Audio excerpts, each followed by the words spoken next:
Assalamualaikum warahmatullahi wabarakatuh. Hello, my beloved students, grade 6. How are you today? I hope you in the good condition every time in the pandemic corona. Hari ini kita akan mempelajari materi di tematik 6B, subtema 1, di pembelajaran 5 dan pembelajaran 6. Sebelum kita mulai, persiapkan buku tulis, pensil, ataupun pulpen.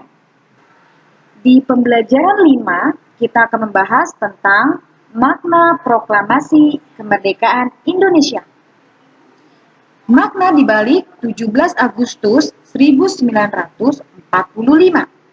Kemerdekaan memang menjadi cita-cita sebuah negara untuk bebas dari sebuah penjajahan yang dilakukan oleh negara lain.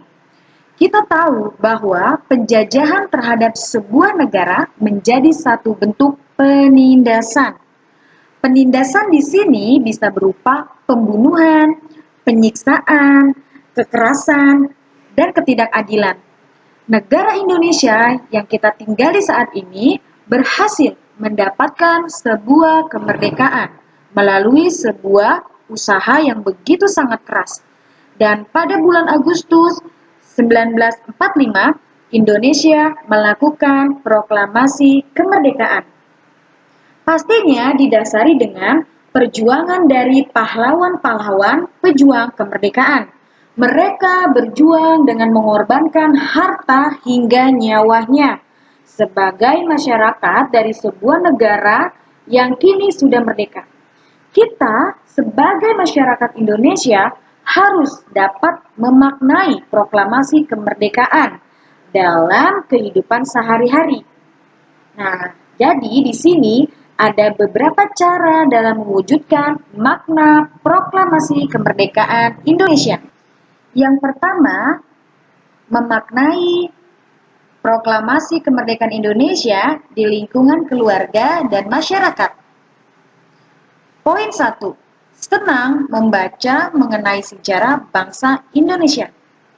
Kedua, senantiasa menjaga amarah dan emosi.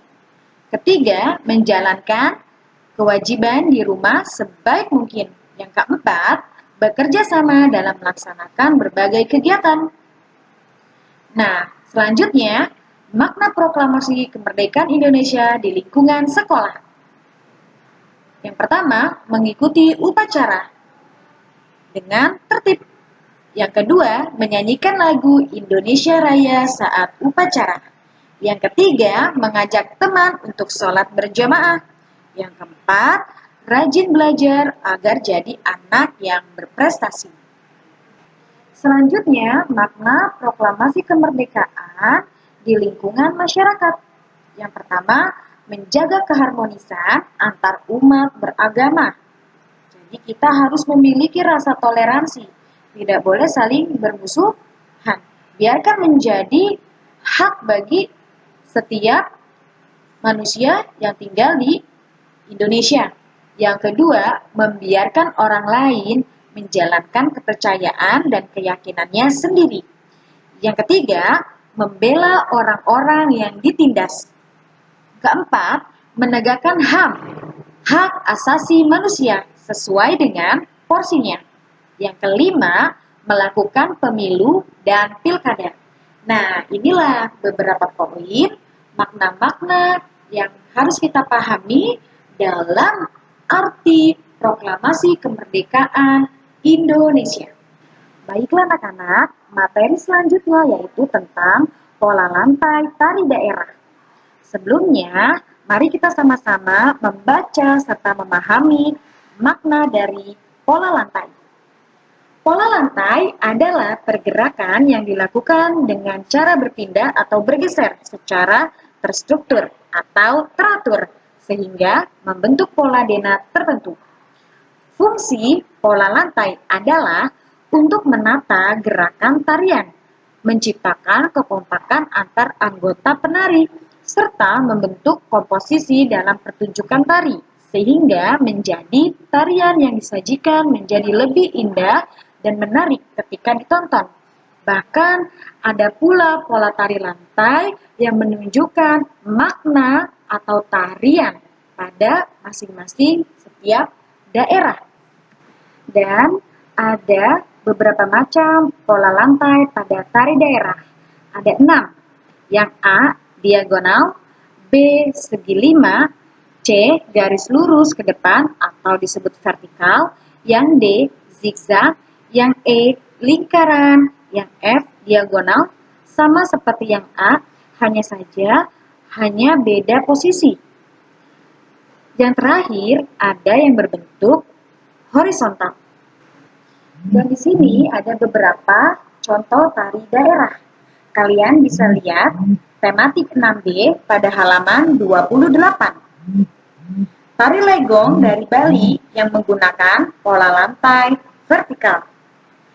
Yang kedua ada tari kancet lasan dari Kalimantan Timur yang menggunakan pola lantai melingkar. Yang ketiga ada tari serimping dari Yogyakarta yang menggunakan pola lantai zigzag. Yang keempat ada tari sekapur siri dari Zambi menggunakan pola lantai diagonal. Dan ada juga tari lantai segi 5, yaitu tari kupu-kupu yang berasal dari Bali. Yang terakhir, ada tari saman yang berasal dari Aceh. Nah, pola lantai tarinya yaitu horizontal. Baiklah anak-anak, di pembelajaran 6 ada pembahasan tentang peta pikiran. Peta pikiran yaitu membuat ide pokok dalam kalimat utama, lalu dipenjelas lagi dalam bentuk kalimat penjelas dan informasi penting lainnya. Peta pikiran dapat disajikan dengan cara kreatif, unik, dan menarik. Nah, hal-hal yang harus kamu lakukan ketika membuat peta pikiran ada beberapa poin. Yang pertama, tuliskan ide pokok dari setiap paragraf. Jika terdapat kosakata yang tidak kamu mengerti, garis bawahi, lalu kamu cari arti kata tersebut.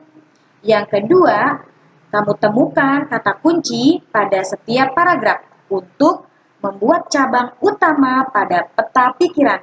Yang ketiga, buatlah daftar pertanyaan untuk membantu menemukan informasi dalam teks menggunakan kata tanya apa, kapan, di mana, siapa, mengapa, dan bagaimana. Yang keempat, rangkailah ide pokok tersebut menjadi sebuah bagan. Kamu dapat menggunakan anak panah untuk menunjukkan alur peta pikiran. Yang kelima, catatlah informasi-informasi penting dari teks untuk melengkapi keterangan pada bagan peta pikiran. Dan di sini ada contoh peta pikiran tentang sejarah Ibu Fatmawati. Beliau adalah istri dari Bapak Soekarno. Beliau menikah 1 Juni 1943. Beliau adalah keturunan putri Kesultanan Indrapura. Putri dari pasangan Bapak Hasanuddin dan Ibu Siti Khadijah. Ibu Fatmawati lahir di Bengkulu pada 5 Februari 1923. Ibu Fatmawati adalah yang menjahit bendera merah putih pada bulan Oktober 1944. Kemudian, bendera merah putih dikibarkan setelah Bung Karno membaca teks proklamasi. Nah, setelah ini kalian catat di buku tulis peta pikiran tentang Ibu Fatmawati.